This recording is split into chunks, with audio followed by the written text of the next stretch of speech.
na parte de quinta-feira, colocado para descansar. Agora lemos Marcos capítulo 15 e os versos 42 até 47. Leia comigo. E chegada a tarde, porquanto era o dia da preparação, isto é, a véspera do sábado. Era sexta-feira, a véspera do sábado. Chegou José de Arimateia, senador honrado, que também esperava o reino de Deus, e ousadamente foi a Pilatos e pediu o corpo de Jesus. E Pilatos se maravilhou de que já estivesse morto, e chamando o centurião, perguntou-lhe se já havia muito que tinha morrido, e tendo-se certificado pelo centurião, deu o corpo a José, o qual comprara um lençol fino, e tirando-o da cruz, o envolveu nele e o depositou num sepulcro lavrado numa rocha, e revolveu uma pedra para a porta do sepulcro. E Maria Madalena e Maria, mãe de José, observavam onde o punham. Jesus descansou, afinal. Findou o longo dia de vergonha e tortura. Quando o sol se pôs na sexta-feira, já começou o sábado, e o Filho de Deus estava agora em repouso no sepulcro de José. Jesus descansou durante as sagradas horas do sábado. No princípio, lá na semana da criação, o Pai e o Filho repousaram no sábado após a sua obra de criação. A Bíblia diz: os céus e a terra e todo o seu exército foram acabados. Gênesis 2, 1. Jesus descansou no sábado quando criou o mundo, em 6 dias. Gênesis 2, 1 a 3 diz que Jesus descansou no 7º dia. Descansou, abençoou e santificou o sábado. Assim como Jesus descansou no sábado na criação, Jesus também descansou no sábado na redenção. Não só José de Arimateia, mas também Nicodemos. Eles vieram, os dois, em auxílio dos discípulos. Ambos eram membros do Sinédrio e tinham boas relações com Pilatos. Ambos eram ricos, influentes, decidiram que o corpo de Jesus teria um sepultamento digno. José foi ousadamente a Pilatos, pediu-lhe o corpo de Cristo. Nem José de Arimateia e nem Nicodemos haviam aceito abertamente o Salvador enquanto Jesus vivia. Agora que Jesus estava morto, não mais José e Nicodemos ocultaram sua afeição para com Jesus. Enquanto os discípulos temiam se mostrar abertamente como seus seguidores, José de Arimateia e Nicodemos foram ousadamente em seu auxílio. Delicada e reverentemente removeram eles do madeiro o corpo de Jesus Cristo. José possuía um sepulcro novo, talhado numa rocha.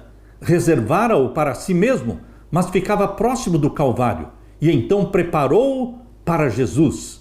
O corpo com as especiarias trazidas por Nicodemos foi cuidadosamente envolto num lençol de linho e o Redentor foi levado para a sepultura.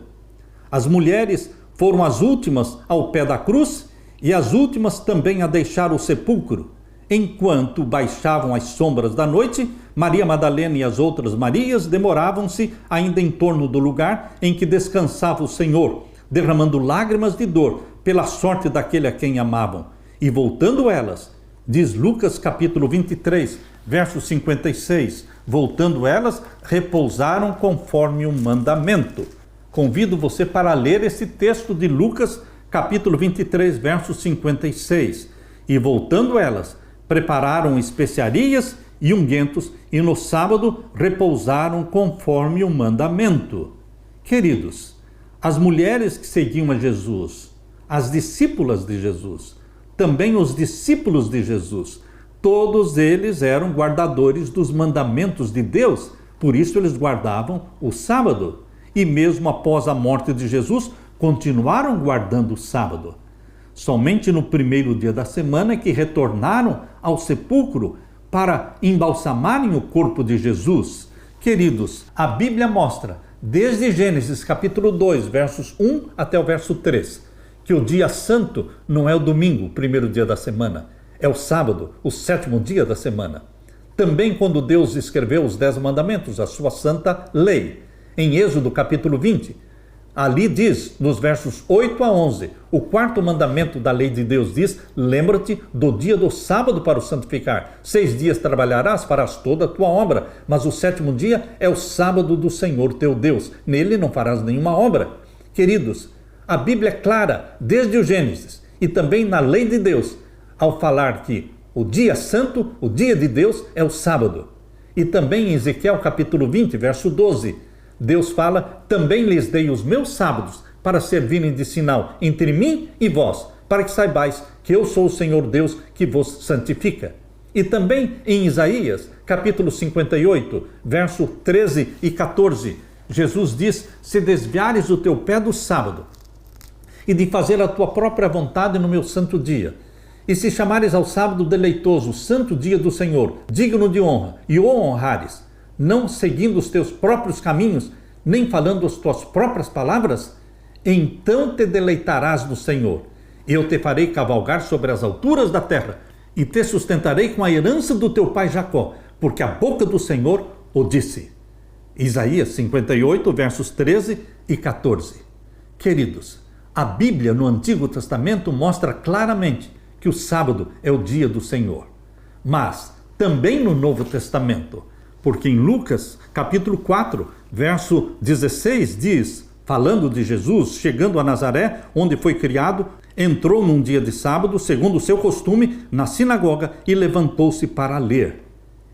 Jesus, ia à igreja aos sábados. Os discípulos, os apóstolos, eles iam à igreja aos sábados. Está muito claro isso aqui em Atos dos Apóstolos, capítulo 13.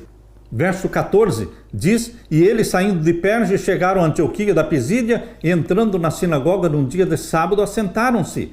E então vem do verso 15 até o verso 41, o sermão feito por Paulo no dia de sábado na sinagoga.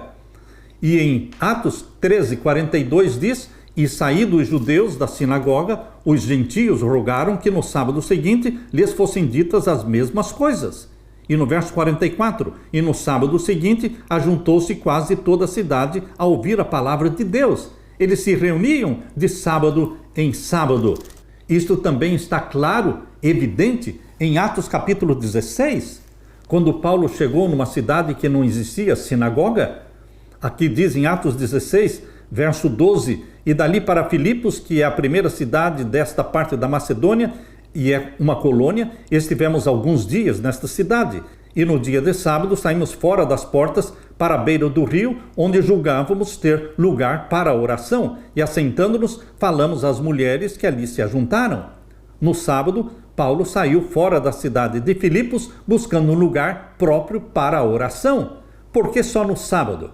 Durante a semana, ele estava na cidade, e como não havia igreja naquela cidade, sinagoga, então no sábado ele saiu para fora, à beira de um rio, buscando um lugar próprio para a oração. O sábado sempre foi, na vida dos apóstolos, o santo dia do Senhor. Deus não muda, Ele é o mesmo ontem, hoje e eternamente. Jesus descansou no sábado na obra da criação, Gênesis capítulo 2, 1 a 3.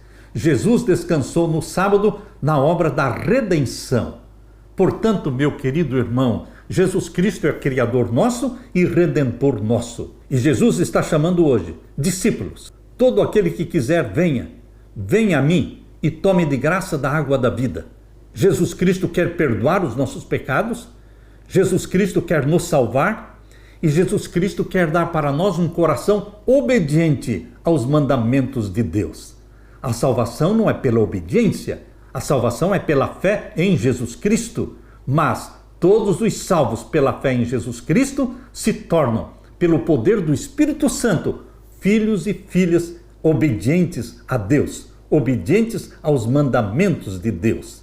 Que você também seja, meu querido irmão, minha querida irmã, salvo por Jesus Cristo e feito um filho obediente, porque o Espírito Santo nos dá a mente de Jesus. E a mente de Jesus é uma mente obediente aos mandamentos de Deus. Aleluia! Deixe-me orar com você. Pai querido que estás nos céus, obrigado porque o Senhor nos deu o exemplo através da vida de Jesus, que na criação descansou no sábado, que na redenção descansou no sábado. Jesus Cristo é o nosso Salvador, é Ele que nos perdoa os pecados e é através do Espírito Santo que somos gerados espiritualmente como filhos e filhas de Deus. Que o Espírito Santo dê para mim, os meus irmãos, um coração obediente aos teus santos mandamentos, porque aqui está a paciência dos santos, aqui estão os que guardam os mandamentos de Deus e têm a fé de Jesus. Apocalipse 14, verso 12. Que estas sejam as características minhas e de todos os meus irmãos que me ouvem. Em nome de Jesus que eu peço. Amém e amém. Deixo com você, meu querido irmão, minha querida irmã, a paz de Jesus. Amém.